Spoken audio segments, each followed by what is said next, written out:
December 15, 2024న మానవ వికాస వేదిక 20 వసంతాల వేడుకలలో కేంద్ర సాహిత్య అకాడమీ గ్రహీత దేవరాజు మహారాజు గారు మాట్లాడుతూ, ఈ దేశంలో ఎంతో ఆధ్యాత్మికమైన విలువలు ఉన్నాయని మాట్లాడే వాళ్ళు నేడు ఈ దేశంలో సగటు జంతువుకు ఉన్న విలువ కూడా వీళ్ళు చూయించటం లేదు.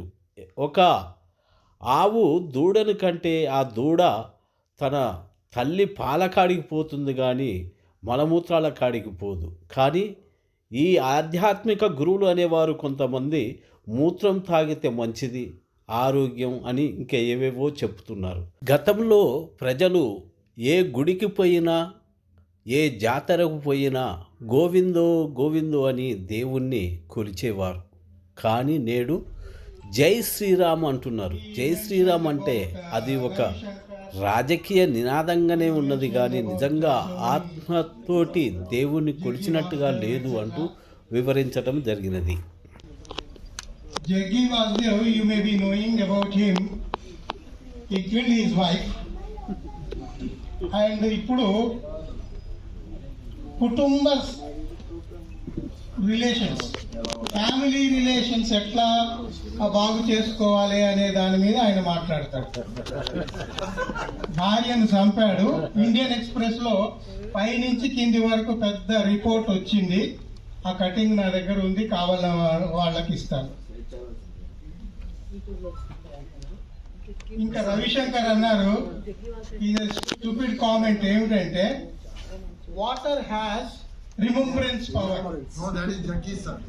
Jaggi was there. Jaggi was there. IIT Madras. How your water will have the remembrance power? Now, all these people have made India as fool's paradise. And in addition to that, our central government is adding so much of fuel to this kind of mentality. ఇప్పుడు మనం ఒక్క విషయం చూద్దామండి. ఆవు ఉంది, దానికి దూడ ఉంది. దూడ నేరుగా వెళ్ళి పాలు తాగుతుందా, వెనక్కి వెళ్ళి మూత్రం తాగుతుందా? అంటే ఆవు దూడకున్న జ్ఞానం కూడా పెద్ద పెద్ద వాళ్లకు లేదు అని ఇక్కడ రుజువు అవుతున్నదా లేదా? దయచేసి ఆలోచించండి. ఆవు దూడ ఎంత, దాని వయసే లేదు. మ్యామల్స్ లో అది ఎక్కడో ఉందని, మనిషి దాకా రాలేదు. మనిషి ఉన్నత శ్రేణికి చెందిన మ్యామల్.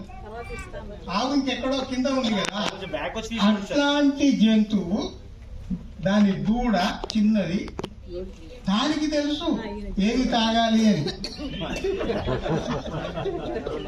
వీళ్ళు మూత్రం గురించి ప్రమోట్ చేయటం, దాన్ని అమ్ముకోవటము ఏంటిది? ఇప్పుడు మనకు దేశంలో ఏం జరుగుతుంది అంటే, బాబాలు, స్వాములు, పురోహితులు, ప్రవచనకారులు, XYZ వీళ్ళంతా కేటగిరీ ఏం చేస్తున్నారు? చేసుకొని వాళ్ళంతలో వాళ్ళు ఉండొచ్చు కదా. మళ్ళీ వచ్చి అడ్వర్టైజ్మెంట్, వాడు వాడడు కానీ వాడు వాడంది ఏదో ఒక ప్రోడక్ట్ తెచ్చి మనల్ని వాడమని చెప్తాడు. ఇదే పాలసీ సెంట్రల్ గవర్నమెంట్ కూడా. వాళ్ళు వాడరు. ఉదాహరణకు చూడండి, జై శ్రీరామ్ అని యూత్కు చెప్తున్నారు, మీరందరూ జై శ్రీరామ్ అనండి. అక్కడ కూర్చున్న నాయకులు ఎవరైతే ఉన్నారో వాళ్ళ కొడుకులు బిడ్డలు అందరూ విదేశాల్లో చదువుకుంటున్నారు. ఎవ్వరు జై శ్రీమ అని ఇక్కడ రోడ్ల మీద తిరగరు. వాళ్ళు చెప్పేది ఎవరికి? మీకు, నాకు, సామాన్య మానవులకు చెప్పి వీళ్ళను వాడుకోవటం. అవునా కాదా? నేను అనేది ఏమిటంటే, ఈ కేటగిరీ ఇదంతా ఆధ్యాత్మికం అని చెప్తారు. ఒక ఆయన అడిగాడు, స్పిరిచువాలిటీ మీరు ఏమంటారు అంటే, ఇట్స్ అ స్టూపిడిటీ అంటాను.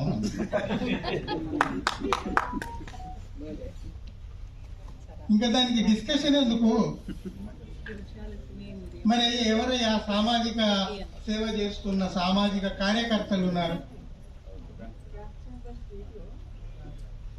శాస్త్రవేత్తలు ఉన్నారు, సైన్స్ కార్యకర్తలు ఉన్నారు, ఇట్లా మానవవాద సంఘాలకు సంబంధించిన కార్యకర్తలు ఉన్నారు, హేతువాదులు ఉన్నారు, ఫెమినిస్టులు ఉన్నారు, ఇంకా అనేక రకాలుగా.